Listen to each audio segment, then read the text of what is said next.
আসসালামু আলাইকুম। আগামীকাল বাংলাদেশের সাথে পাকিস্তানের সিরিজ নির্ধারণী ম্যাচ এবং সিরিজ নির্ধারণী ম্যাচে মুস্তাফিজুর রহমান খেলবেন এবং বাংলাদেশের পেসিং ইউনিটের এই মুহূর্তের অধিনায়ক হলো মুস্তাফিজুর রহমান এবং সবথেকে গুরুত্বপূর্ণ রোল কিন্তু প্লে করবেন মুস্তাফিজুর রহমান।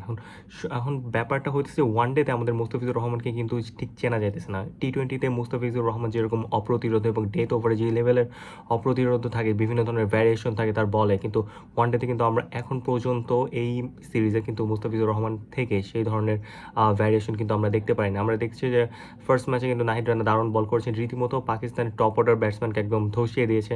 সেকেন্ডলি আমাদের বোলিং ইউনিটে আছে কিন্তু তাসকিন আহমেদকে কিন্তু খুব একটা বেশি স্বাচ্ছন্দ্য বোধ করছেন না তিনি বোলিং। তাকে দেখে মনে হচ্ছে বা তার বোলিং অ্যাকশন দেখে মনে হচ্ছে যে তিনি আসলে খুব একটা ফিট নেই এবং তার ফিল্ডিংও খুব একটা দারুণভাবে তার ল্যাকিংস দেখা যাইতেছে। এবং সেম গোজ ফর আমরা যদি বাংলাদেশের অন্য বলারদের কথা চিন্তা করি, মেহেদী হাসান মিরাজের মোটামুটি ভালো বল করতেছে, কিন্তু মুস্তাফিজুর রহমানও ভালো বল করতেছে ইকোনমিক্যাল, কিন্তু তাকে যেই উদ্দেশ্যে নেওয়া হয় বা যেই ধরনের রোল প্লে করতে দেখি, ইভেন টি-20তে আমরা যেই ধরনের রোল প্লে করতে মুস্তাফিজুর রহমানকে দেখি, সেই ধরনের রোল প্লে কিন্তু আমরা করতে পারছি না। তিনি মাত্র লাস্ট ম্যাচে একটা উইকেট নিয়েছেন, তার আগের ম্যাচে একটা উইকেট নিয়েছেন। আসলে মুস্তাফিজুর রহমান কিন্তু সবথেকে বেশি উইকেট টেকিং থাকে এবং সেকেন্ডলি বড় ব্যাপার হলো মুস্তাফিজুর রহমান অনেক ইকোনমিক্যাল থাকেন। তিনি যে লেভেলের ইকোনমিক্যাল থাকেন, কিন্তু লাস্ট 2 সিরিজে কিন্তু তার ইকোনমি অলমোস্ট 6-এর কাছাকাছি।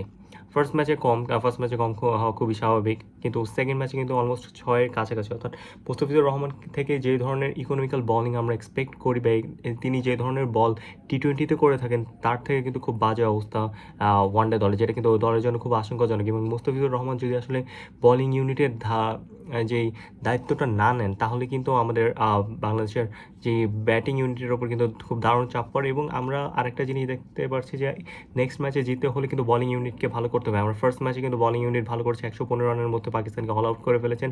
এর জন্য কিন্তু ব্যাটিং ইউনিট খুব ইজিলি রান করতে পারছেন। বাংলাদেশের সবথেকে বড় প্রবলেম হলো লাস্ট 9 ম্যাচে বাংলাদেশ মাত্র 2 বার 250 রান ক্রস করতে পারছে এবং মাত্র 2 বার পুরো 50 ওভার ব্যাটিং করতে পারছে। অর্থাৎ এই লেভেলের ব্যাটিং অবস্থা যদি হয়, সেহেতু বোলিং ইউনিটের ওপর খুব দারুণ প্রেশার থাকবে এবং খুব মুস্তাফিজুর রহমানকে লিডিং রোল প্লে করতে হবে। আদারওয়াইজ বাংলাদেশ কিন্তু কালকের ম্যাচে বিপদে পড়বে এবং হু নোস কী হয়। আপনি কালকে কোন দল সাপোর্ট করতেছেন প্লিজ কমেন্ট করে জানাবেন। আল্লাহ হাফেজ।